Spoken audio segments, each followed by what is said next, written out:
Peace. What's good? How y'all doing? This is ZaZaAli. Today is Sunday, September 29th. I pray that this message reaches you all in the best of health, spirit, and mind.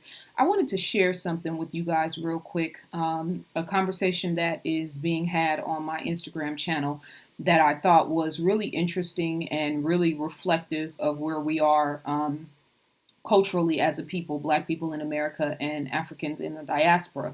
And of course, I'm always looking for examples to, expand the conversation and the consciousness, for instance. And I thought this was a really important conversation that could kind of, maybe change the way we look at things. And instead of looking at this in a limited, capacity, kind of look at this in a broader way, because this conversation, and when I talk about being stuck in perpetual pain, this is a microcosm of the macrocosm of a macrocosm. So let me show you guys this image that I put up on my Instagram channel today, and it's of Meghan Markle and a young sister. I don't know who this young sister is. She's bending down and kissing her hand. I don't know all of the basics. I don't know all the specifics about this picture. I don't know where it was taken. I don't know who the little girl is. I don't know any of that. I just know what I see and what the symbolism of this image represents. And so I just put it up, because I thought it was a beautiful picture. And I said, the last shall be first and the first shall be last. Shines, princess. And then hashtag royalty, hashtag ZaZaAli, and hashtag Meghan Markle, right? Now, when I say the last shall be first and the first shall be last, there is a lot of, connotations that come to that. It's a Bible passage, obviously. And then also when you get into the study of masonry and the Masons and talking about Hiram Abiff and the stone that the builders rejected, which represents on a deeper level Black people, particularly Black people in America, because we had to go to sleep. Hiram Abiff had to go to sleep for a certain amount of time and was buried in a certain part of the temple, etc., etc. So there's a lot of symbolism that is tied to that statement, the last shall be first and the first shall be last. Even if you don't read the Bible or believe in the Bible or anything, that same connotation has been repeated throughout different historical references and spiritual ideologies, right? So, going back to the image, right? Excuse me. This person comes on and says she married into a family that enslaved nations, stole billions, and killed billions. ZaZa has been hacked. Sisters of the Trade, read the book. To which I responded, you have a mind of inferiority, and that's okay. We are all growing and expanding. You're looking at Meghan. I'm looking at the little girl. Perception is everything. Keep studying, right? Now, when I say mind of inferiority, that is a reference to looking at an image like that and automatically going into something negative instead of understanding that I was highlighting and magnifying the little girl and not Meghan Markle, right? You guys know, if you've been studying my work and my pages, like, I'm a student of history. I'm very well versed on what Europeans have done and continue to do throughout the world. But that's not what this image was about. And this image was not about, or me posting the image for that matter. I don't know what the intention of the people who took this picture. I don't know if it was a media ploy, or I don't even care. The symbolism of the image. This woman who has now married into the British monarchy, who represents in whatever capacity, even as a mixed woman, some form of royalty, and is having children that also represent some form of royalty. This young girl, this young sister with her beautiful little self, you can see the pride in her face and in her energy, and you can't even see her full face. Right? So the symbolism of this image has a very serious and deep spiritual connotation. And for all you lack-minded, low vibration energy type people that can't understand that there is a awakening and a shift in consciousness that's happening, you want to be stuck in victim consciousness. You want to be stuck in what the white man did to us. You want to be stuck in pain and depression and poverty consciousness. I'm not with that. I'm going to start removing people from my page and from my environment that represent that type of mindset. And obviously, I didn't remove either one of these people because I like to hear varying opinions. I like to have open discussion and dialogue. But it's like, Social media has a lot of great benefits, but it's also dangerous because there's always a lot of young people, and I have a lot of young people that follow me that are reading this stuff. And in 1 minute they'll feel inspired, like, oh, this is dope, or this is, this is a good look. And then you say something, and now all of a sudden they've gone left and went from feeling inspired and enthusiasm to now feeling like, we can't never get anything or nothing ever goes right for us. There is a change in the tides that is happening. So the post said, the last shall be first and the first shall be last. These little young beautiful black girls around the world have been considered the lowest, the last. You understand what I'm saying?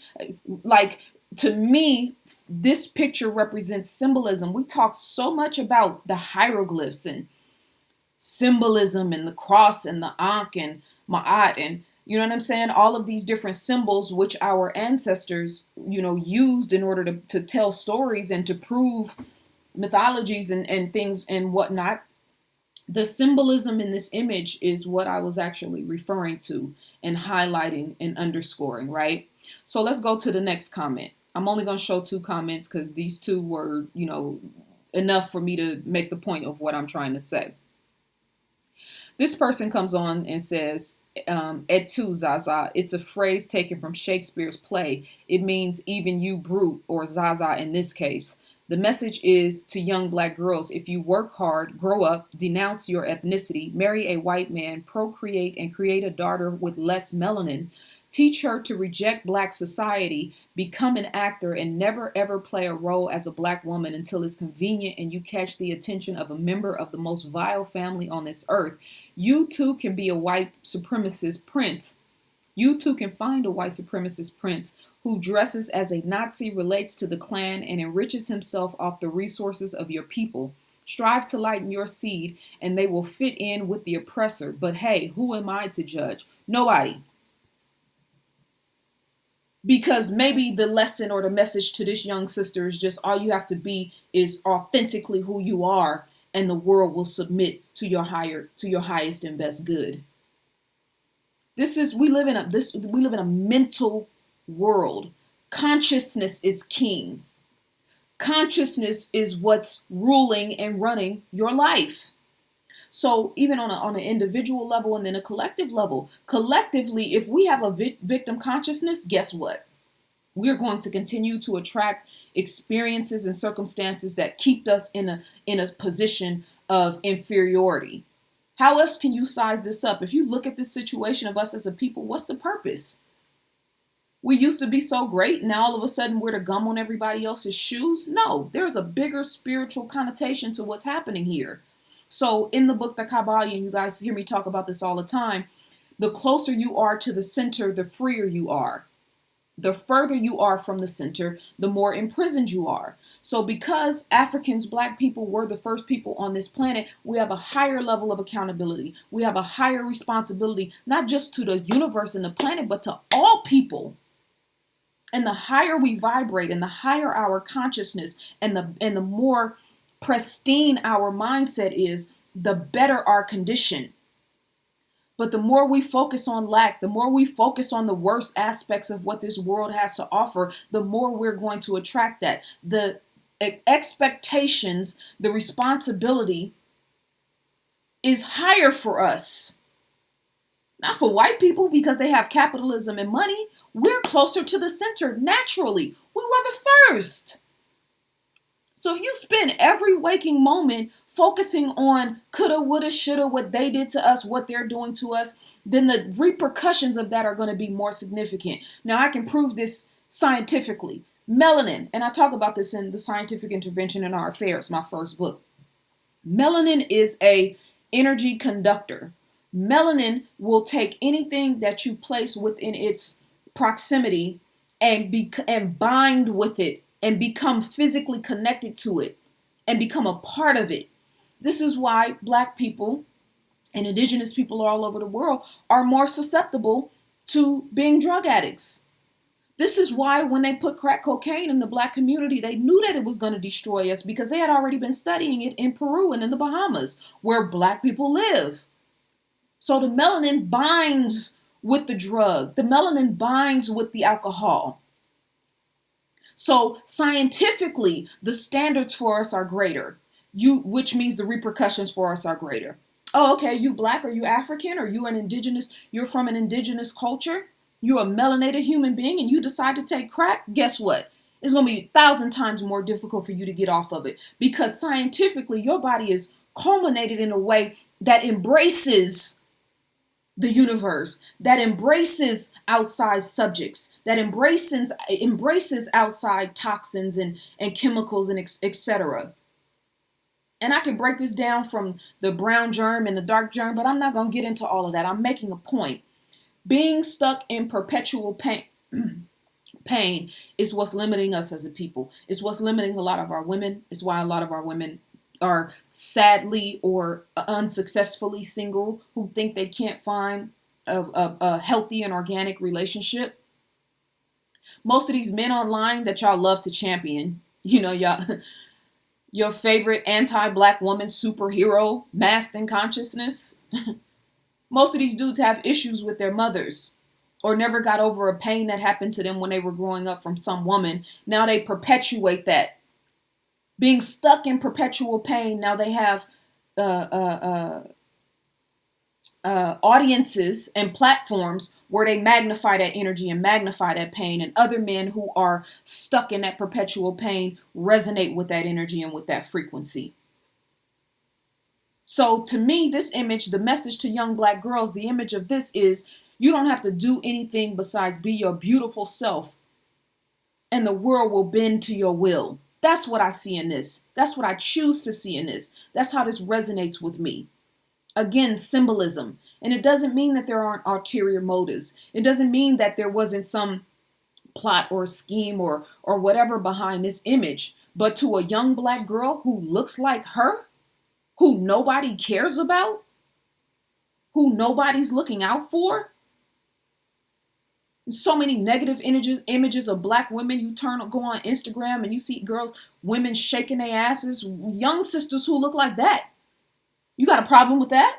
Did the white men do that? This other image, this second image, and I want to make this video short so I can put it up on Instagram. This image I put up last week.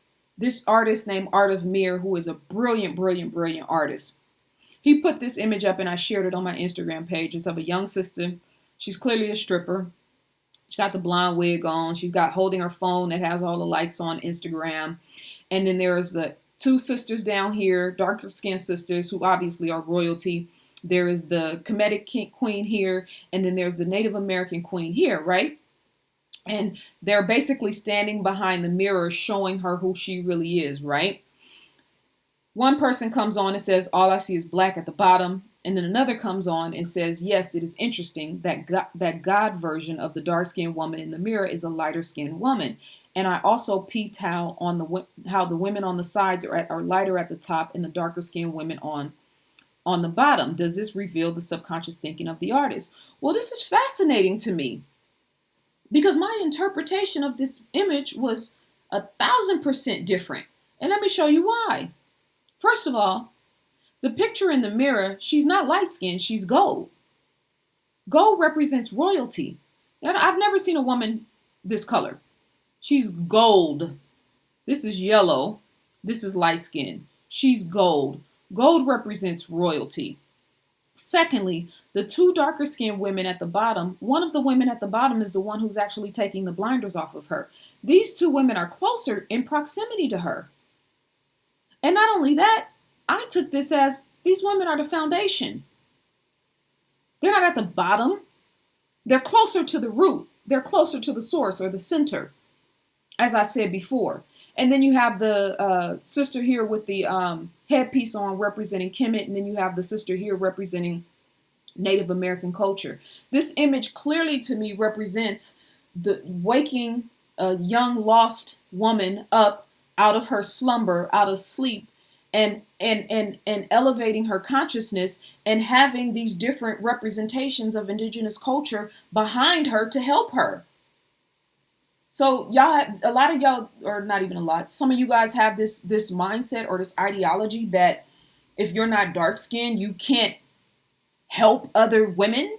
You can't support other women. Like I don't understand. You look at this image and again, not again, this mindset of fault finding, finding offense when there's no offense meant. We do this all the time, all the time.